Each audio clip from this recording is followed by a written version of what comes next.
नमस्कार दोस्तों, मैं डॉक्टर राजेश उद्धवा। आप देख रहे हैं खबरनामा हरियाणा। दोस्तों, जैसा कि हम सब जानते हैं कि हरियाणा में नगर निगम चुनाव का जो है बिगुल बज चुका है। अप्रैल के अंत माह में जो नगर पालिका और नगर परिषद के चुनाव संभावित हैं, ऐसे में थानेसर के अंतर्गत आने वाले सभी 31 वार्डों में जो चुनाव लड़ने के इच्छुक उम्मीदवार हैं वो सामने आ चुके हैं। जो ऑलरेडी निवर्तमान पार्षद हैं वो अपने विकास कार्यों की बदौलत एक बार फिर से जनता के बीच में अपनी पुख्ता दावेदारी के साथ मौजूद हैं। ऐसे में आज हमारे साथ स्टूडियो में मौजूद है नितिन भारद्वाज लाली जी, जो कि वार्ड नंबर 31 से निवर्तमान पार्षद हैं।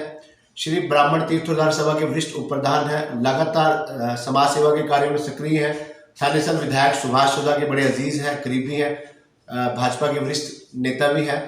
तो ऐसे में आज हमसे जानेंगे कि पिछले 5 वर्षों में वार्ड नंबर 31 के अंतर्गत किस प्रकार के विकास कार्य हुए हैं और आगे उनकी क्या योजनाएं हैं। नमस्कार भारद्वाज जी। नमस्कार जी।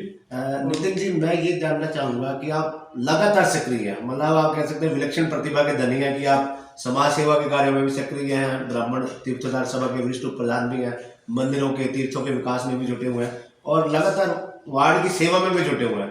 इतना सारा कुछ कैसे कर लेते हैं आप? इतनी एनर्जी कहाँ से आती है? एक्चुअल क्या है, ये जो सामाजिक प्रक्रिया है मेरे बचपन से ही मेरे खून में है।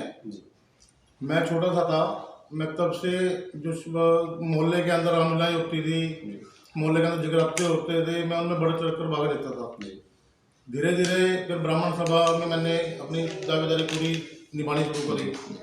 उसके बाद ब्राह्मण सभा का मैं वरिष्ठ प्रधान बनाया गया। पहले मैं उप प्रधान रहा, फिर मैं कार्यकारिणी सदस्य भी रहा हूँ। तो अब उसके बाद फिर 2016 के अंदर लोगों ने मेरे को, जनता ने इतना प्यार दिया कि मेरे को 2016 के अंदर उन्होंने नगर पार्षद बनाया। नगर पार्षद में मेरे को खड़ा किया, फिर मेरे को नगर पार्षद बनाया।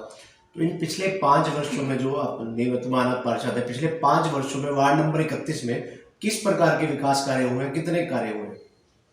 मैं ये कहता हूँ कि जो देखो एमसी पहले भी आए हुए हैं, 31 वार्ड में बहुत लोग आए हैं, उन्होंने भी अपने जितने उनके काम हुए, मैं किसी की बुराई नहीं करना चाहता आपके माध्यम से, जितना उन पर बन पाया उन्होंने भी किया। मेरा वार्ड है बहुत बड़ा। मेरा वार्ड शुरू होता है पुराने बस स्टैंड के फाटक से लेके और अम्बेडकर चौक के फाटक से लेके सारा बीच का हिस्सा, उसमें इंद्र सिंह कॉलोनी आ गई, पार्वती विहार आ गया, अपना पुरानी सब्जी मंडी का एरिया है, महादेव मोहल्ला है, गुदरी मोहल्ला है, इधर छोटा बाजार है, कटान गली है, दोनों गुजरी हैं छोटी बड़ी। उसके बाद डोबी मोहल्ला आ गया, महादेव मोहल्ला आ गया और ठेठरान मोहल्ला आ गया, बाजान मोहल्ला आ गया और उसके बाद शोर की बस्ती है, दरा केड़ा है और शिव कॉलोनी पे जाके मेरा वार्ड खत्म होता है थानेश्वर मंदिर के पास। इतना बड़ा मेरा वार्ड है। मैं अपने वार्ड में हमेशा 24 घंटे तत्पर रहता हूँ। मैंने अपना मोबाइल आज तक अपने हाथ से कभी स्विच ऑफ नहीं किया। चाहे मेरे को रात को 2 बजे भी फ़ोन करते हैं तो मैं उनको पिक करता हूँ फ़ोन। और सबसे बड़ी बात ये रही कि मैं हमेशा अपने वार्ड के लोगों को, मेरे को ये रहता है कि कोई मेरी वजह से परेशान ना हो 1 मिनट के लिए भी। इसीलिए मैंने सबसे पहले मोहर जो होती है एमसी की, वो अपने जिम में लेके मैं चलता हूँ। अगर कोई मेरे को फ़ोन करता है तो मैं तुरंत उसको पूछता हूँ, भाई साहब आप कहाँ पे हो, तो मैं वहीं जाके उसकी मोहर लगा के उसका कार्य कर देता हूँ। रही विकास की बात 2016 में मैं जब पार्षद बना, मैं इंडियन नेशनल लोकदल में था जी। तो इंडियन नेशनल लोकदल में होने के बावजूद मेरे को याद है कि चेयरमैन के चुनाव के अंदर हम अलग अलग उसमें थे, भाजपा अलग थी, हम अलग थे। उमरसुदा चेयरमैन बनी, तो चेयरमैन बनते ही हम पोडियम में चढ़ रहे थे ऊपर। पोडियम में चढ़ते ही मैडम भी थी, मैं भी था। मैंने मैडम को एक बात कही, मैडम अब आपके लिए सारे के सारे एमसी बराबर हैं, चाहे हमने वोट दे ही नहीं आपको, चाहे कुछ नहीं करा। उन्होंने मेरे को एक बात कही थी कि नितिन तेरे कोई भी काम होंगे मैं रोकूंगी नहीं, मैं बराबर विकास कार्य कराऊंगी। और वो अपनी बातों पे इतना खरे उतरे कि मैंने आज तक भी जो भी काम किए अपने वार्ड के कहे उनको, उन्होंने बढ़ चढ़कर मेरे सबसे प्रथम मेरा काम कराने का कार्य उन्होंने किया। मेरे वार्ड के अंदर इतने विकास कार्य किए मैंने, वो तो कोविड-19 की वजह से 2 साल हमारे बीच में बेकार हो गए कि ना कोई काम हम करा सके, सारे काम रुक गए थे बीच में। उसका भुगतान हम आज तक भुगत रहे हैं। सबसे पहले मेरे वार्ड की समस्या थी पार्वती विहार में, उनकी बहुत पुरानी समस्या थी सीवरेज की। उसमें सीवरेज नहीं था पूरी कॉलोनी में। हमने प्रयास करा, विधायक जी को कहा, सबको कह के हमने वो वहाँ पे अपना सीवरेज की पाइपलाइन डलवाने का काम किया। उसके बाद फिर इंद्र सिंह कॉलोनी में मुझे पानी की पाइपलाइन नहीं थी, पानी की पाइपलाइन डलवाई, सड़कें बनवाई, घर घर पे लाइट लगवाई। आज आप जाके देख लो इन कॉलोनियों में मेरे आप पूरे वार्ड में देखो, पूरे वार्ड के कार्य संभव नहीं हो पाते। क्यों नहीं हो पाते? कि 2 साल हमारे खराब हो गए, 3 साल बाद को मिले सिर्फ। अब भी कुछ काम ऐसे हैं जो बकाया पेंडिंग रह रहे हैं, वो हम प्रयास करेंगे। लोगों ने मेरा बहुत साथ दिया। मेरा जो वार्ड है 36 बिरादरी के लोग उसमें रहते हैं, और मैंने कभी भी किसी को भी आज तक ये नहीं पूछा कि आप कौन से वार्ड से आए। मेरे पास तो लोग दूर दूर से आके भी काम करवा के चले जाते हैं। मैंने आज तक उनका वार्ड का नाम नहीं पूछा कहाँ का है, कहाँ के क्यों। आपको यकीन होगा कि कोविड-19 के अंदर बेचारे जो बिहार के लोग यहाँ रहते थे, हमारे प्रवासी लोग, उनको सरकार ने एक योजना चलाई थी कि 1,000 रुपये उनके खातों में डालने। वो बेचारे दर दर भटकते रहे, किसी ने उनके साइन करके नहीं दिए। और आप मेरे घर उस टाइम पे आके देखते तो लाइन लगी होती थी भाइयों की, वो बेचारे जो बिहारी आदमियों की, उनके मैंने सबके साइन करके दिए। उनके उनके पैसे डलवाने का काम मैंने उनको किया। मेरे को खुशी होती है ये काम करते हुए कि कोई मेरे पास काम आए और मैं बढ़ चढ़ कर उसके काम आ सकूं। मेरा ये ध्येय है, और आइंदा भी ये रहेगा कि मैं अपने वार्ड के लोगों का ज़्यादा ज़्यादा काम करूं। और मैं 24 घंटे पब्लिक में रहता हूं, लोगों के बीच में रहता हूं, लोगों के दुख में सुख में हर जगह मैं सम्मिलित होता हूं। अब रही बात चुनाव की, जो अब चुनाव आ रही है, चुनाव के अंदर सबको लोकतंत्र है, सबको चुनाव लड़ने का अधिकार है, चाहे वो किसी पार्टी से आए, किसी पार्टी से ना आए। मैं तो आपके माध्यम से एक बात कहना चाहता हूँ, मेरे वार्ड में मेरे विपक्षी भी हैं, मैं विपक्षियों को बड़े आदर से बोलता हूँ। मेरा गोल्डी कुलदीप शर्मा गोल्डी जी मेरे से सामने चुनाव लड़े थे, मैंने उनको आज तक भाई साहब के बगैर बात नहीं करी। सुधीर चुग है, मेरे सामने चुनाव लड़ा था, हार गया था, तो मैंने उसको भी आज तक भाई साहब के बगैर बात नहीं करी। मेरा जो व्यवहार है और जो मेरा काम करने का तरीका है, वो मेरा अब की बार जनता अगर मेरे से अच्छा कोई मिलेगा, मैं कहता हूँ उनको दे देना, उसको जितवा दे। मगर मैंने जो काम किए हैं, मैं अपने काम के आधार पे जो लोगों के बीच में जाऊंगा, लोगों को समझाऊंगा, तो मेरे को पूरा विश्वास है कि मेरे को पहले से भी कई गुना ज़्यादा वोटों से मेरी जीत सुनिश्चित करेंगे। ये तो लाली जी आपने बहुत बढ़िया बात कही कि उमा सुधा जी जो विपक्ष में थी, आपने उनको भी अपना बना लिया। उन्होंने निष्पक्ष भाव से आपके वार्ड में विकास कार्य किए। जो लोग आपके मुकाबले चुनाव लड़े, उनको भी आप भाई साहब कह के बात करते हैं। हमेशा अपने पार्षद की स्टैंप अपने साथ लेकर चलते हैं। तो आप काम नहीं समझे, आपने बहुत अच्छे काम किए। मुझे लगता है इन्हीं विकास कार्यों की बदौलत, इन्हीं कामों की बदौलत आप चुनाव मैदान में है। तो नितिन जी, मैं जानना चाहूंगा कि वार्ड नंबर 31 में लगभग मतदाता कितने हैं जो अपना पार्षद चुनते हैं? मेरे वार्ड में जो 16 के अंदर थे, वो 3700 के करीब मतदाता थे जी। तो इस बार तो कितने? इस बार लगभग मेरे ख्याल से थोड़े से बड़े होंगे, या तो वोटर लिस्ट बनेगी तब पता लगेगा एक्चुअल कितने हैं। तो आपके वार्ड में कोई ऐसी भी कोई वर्ग विशेष का भी प्रभाव है कि ये जाति समुदाय जो है जीत हार में बड़ा अपनी भूमिका निभाता है? मैं आपको एक सबसे बड़ी बात कहना चाहता हूँ जी। मैं कभी जातिवाद की राजनीति नहीं करता। ना मैंने कभी जाति को किसी को छोटी कहा, ना किसी को बड़ी कहा। मैं भाईचारे का चुनाव लड़ता हूँ और भाईचारे को सबसे आगे लेकर चलता हूँ। मेरे कहते हैं ना, राजनीति जो होती है, राजनीति का बड़ी जगह होती है, मगर ये जो भी कास्ट के लोग हैं, जाति के लोग हैं, किसी के सारे मेरे भाई हैं। मैंने आज तक किसी भी जाति से प्रेम नहीं करा। और आइंदा आज जो अगला चुनाव भी है, ये नगर पालिका छोटा चुनाव होता है, ये भाईचारे का ही चुनाव होता है। इसमें कोई जात पात का कोई वो नहीं है। ये तो एक पता नहीं, भगवान ने तो 4 वर्ण बनाए थे, वो भी कार्य कर्मों के आधार पर बनाए थे, ब्राह्मण, वैश्य, शूद्र और क्षत्रिय। शूद्रों को काम दिया था सफाई व्यवस्था संभालने का, वैश्यों को काम दिया था व्यापार करने का, और ब्राह्मणों को काम दिया था पूजा पाठ करने का, और क्षत्रियों को काम दिया था हमारी सीमाओं की रक्षा करने का। मगर बाद में धीरे धीरे ये सारी जातियां बीच में निकलती रही। तो आज के टाइम में मैं कहता हूँ कि सारा कुछ जातिवाद पे ही चलता है, मगर मैं इस बात को नहीं मानता जातिवाद। तो नितिन जी, इस समय वार्ड में कुछ ऐसे भी कार्य पेंडिंग है जो आपको लगता हो कि मुझे एक बार जनता फिर अपना पार्षद चुनती है तो प्राथमिकता के आधार पर मैं उसे कराऊंगा पहले? ऐसा है, जो सड़कें हमने शुरू में बनवाई थी, अब वो आगे धीरे धीरे टूट गई हैं थोड़ी बहुत ही, और 1-2 सड़क पेंडिंग भी है।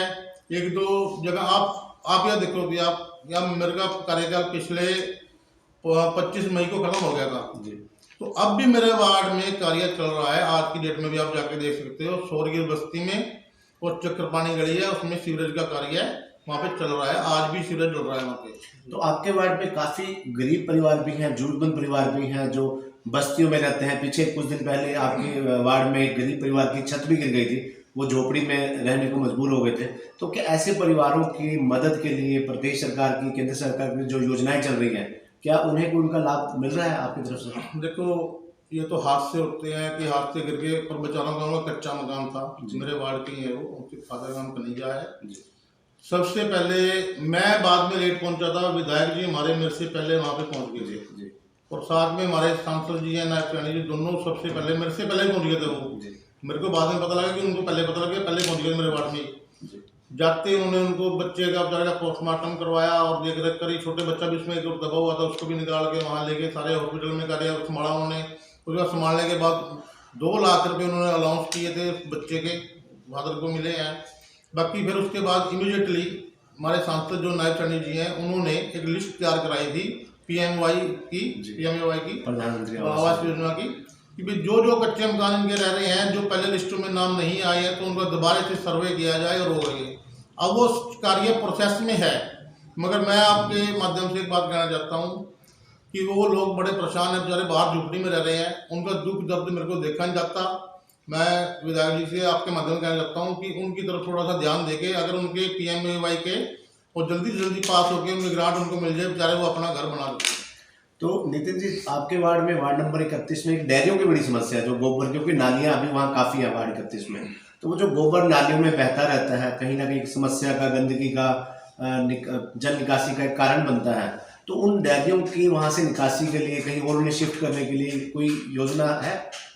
ऐसा है, ये डेयरी की समस्या खाली मेरे वार्ड की नहीं है, ये तो पूरे हरियाणा स्तर की समस्या है। अगर आपको थोड़ा सा ना पता हो तो सबसे ज़्यादा डेयरियाँ सीएम सिटी करनाल में है। अब शुरू हुआ, सरकार ने शुरू किया, जब सरकार इनको अलग से कहीं बाहर जगह देगी तब इन समस्याओं का हल होगा। सबसे बड़ी बात, सरकार ने, हमारे प्रधानमंत्री मोदी जी ने उज्ज्वल योजना चलाई थी।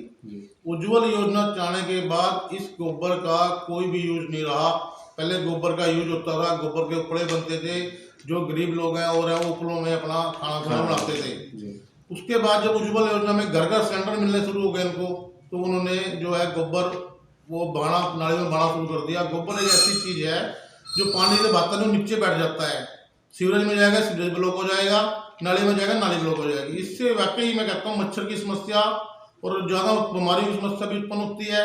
ये पूरे हरियाणा की समस्या है। मैं आपके माध्यम से कहना चाहता हूँ कि जल्द से जल्द इनको बाहर कोई जगह मिले जिससे कि ये समस्या से निजात पाया जा सके। तो नितिन जी, इस बार जैसे नगर परिषद का जो चेयरमैन है वो डायरेक्ट चुना जाएगा, तो पिछले चुनाव के मुकाबले इस बार चुनाव में किस प्रकार का अंतर देखने को मिलेगा? ऐसा है, मैं अब की बार भाजपा के कैंडिडेट हूँ, तो पार्टी अगर मेरे को टिकट देगी तो मैं जरूर चुनाव लड़ूंगा। पार्टी के टिकट पे चुनाव हो रहा है, मेरे को पता लग रहा है। नहीं, आपको कोई डाउट है कि जब भाजपा के इतने वरिष्ठ कार्यकर्ता बन चुके हैं, विधायक जी के इतने करीबी हैं, और आपने इतने विकास कार्य करवाए हैं जो आप बता भी रहे हैं, और सबके साथ बनाकर चल रहे हैं, सबको प्यार से बोलते हैं, काम कर रहे हैं, तो अब भी कोई आपको लगता है कि पार्टी टिकट नहीं देगी आपको? डाउट मेरे को कुछ नहीं है, मगर पार्टी जब तक अनाउंस नहीं करती तब तक पार्टी को कहा नहीं जाता भाई किसको टिकट मिल जाए, किसको नहीं मिल जाए। पार्टी सर्वे कराएगी, सबसे अगर जो बढ़िया बंदा लगेगा उसको टिकट दे देगी। मैं ये कहता हूँ पार्टी मेरे को टिकट देगी, मैं जरूर चुनाव लड़ूंगा। अगर नहीं देगी तो जो पार्टी फैसला करेगी, पार्टी के ऊपर है। तो नहीं कहते ना कि आप लगातार 5 साल से जुटे हुए हैं, सबके साथ आपका प्रेम प्यार है, भाईचारा है, काम भी करवा रहे हैं। कई बार ऐसी सिचुएशन भी आ जाती है कि पार्टी की भी कोई मजबूरी हो जाती है, या सामने वाला कुछ ज्यादा प्रभाव रखता है, तो उस मौके पे आप चुनाव लड़ेंगे या नहीं लड़ेंगे? मेरे को ऐसा लगता है कि पार्टी मेरी अनदेखी करेगी जी। पार्टी हमेशा उसको टिकट देती है जो हमेशा जनता के बीच में रहता है, जनता का कार्य करता है, जनता को सर्वोपरि मानता है। मैं जनता को हमेशा सर्वोपरि मानता हूँ। मेरे वार्ड के लोग मेरा एक परिवार है जी। मैं उस परिवार के हमेशा बीच में रहता हूँ, उनके दुखों में, सुखों में, हर जगह। पार्टी अच्छे उठा के किसी को टिकट नहीं देती, पार्टी उस बंदे का, उस आदमी का, कैंडिडेट का पूरे सर्वे कराती है। आज मेरे वार्ड में अगर कोई सर्वे कराए तो मैं अपने मुंह से नहीं कहता, लोग कहेंगे मेरे वार्ड के कि हाँ भाई सबसे बढ़िया कैंडिडेट जो है वो नितिन भारद्वाज है, उसको आप टिकट दीजिए। नितिन जी, जैसे पंजाब में इस बार आम आदमी पार्टी की सरकार बनी है, प्रचंड बहुमत आया, हरियाणा बिल्कुल पंजाब के साथ लगता है, वो जैसे दिल्ली में भी उनकी सरकार है, क्या इन नगर परिषद चुनावों में आम आदमी पार्टी का भी कोई असर दिखेगा? देखो, मैं बताता हूँ आपको, पंजाब है, उधर दिल्ली है जी। दिल्ली में भी आम आदमी पार्टी की सरकार है, पंजाब में भी अब नई आम आदमी पार्टी सरकार आई है। कुछ एक असर तो थोड़ा बहुत पड़ेगा इनका, मगर मैं चाहता हूँ कि हरियाणा के अंदर इनका जितने विकास कार्य है भाजपा ने, इतनी योजनाएं भाजपा ने चला दी हैं, भारतीय जनता पार्टी ने, मैं नहीं चाहता कि वो हरियाणा के अंदर कहीं भी टिक पाएंगे। हरियाणा की राजनीति इन दोनों उससे बिल्कुल अलग, डिफरेंट राजनीति है। हरियाणा में तो हमेशा वो रहा है जिसने काम करवाए हैं।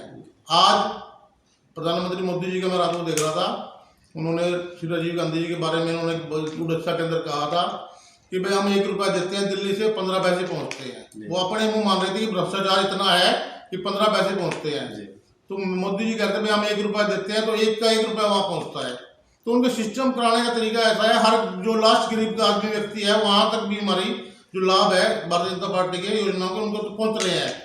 और इस राज्य के अंदर किसी की भी गरीब आदमी को धक्के खाने की जरूरत नहीं है। अब सबसे बड़ा काम ये कर दिया सरकार ने, जो परिवार पहचान पत्र बनाए हैं उसके आधार पे उनका डाटा पूरा उनकी सरकार के पास आ चुका है।